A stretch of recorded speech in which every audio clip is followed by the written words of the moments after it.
అదే RTV app వార్తల్ని క్షణాల్లో చదివే అవకాశం ఉంటుంది. ఒక న్యూస్ పేపర్, ఒక టెలివిజన్ ఛానల్ మీ చేతుల్లో ఎప్పుడూ ఉంటాయి. గ్రౌండ్ ఫ్లోర్ ఒకటి చేస్తే సరిపోతుంది కానీ operation theatres second floor, wards first ఫ్లోర్లో ఉన్నాయి. సో గ్రౌండ్ ఫ్లోర్ ఒకటి చేసుకున్నా కానీ మనకి యూజ్ ఉండదు.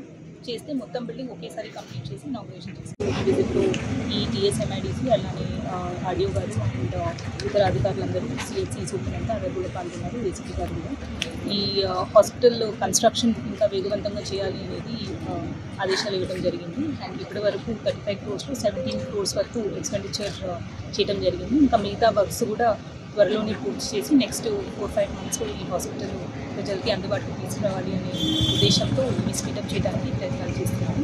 అలానే దాంతోపాటు ఎంపీడీఓ ఆఫీస్లో ఉన్న ప్రజాపాలన సేవా కేంద్రం కూడా ఇన్స్పెక్షన్ చేయడం జరిగింది.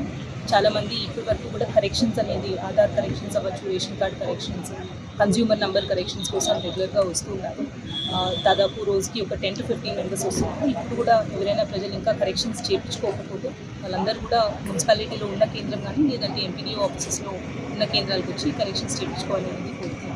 అండ్ దీంతోపాటు ఈరోజు మహిళా శక్తి కార్యక్రమం కింద ఏర్పాటు చేసుకున్న కొత్త యూనిట్స్ ఏవైతే ఉన్నాయో గ్రౌండ్ చేసిన యూనిట్స్ అవి కూడా ఇన్స్పెక్షన్ చేయండి. మరిన్ని వీడియోస్ కోసం ఛానల్ ని సబ్స్క్రైబ్ చేయండి. లేటెస్ట్ అప్డేట్స్ కోసం వాట్సాప్ ఛానల్ ని ఫాలో చేయండి. అండ్ లింక్ డిస్క్రిప్షన్ లో ఉంది.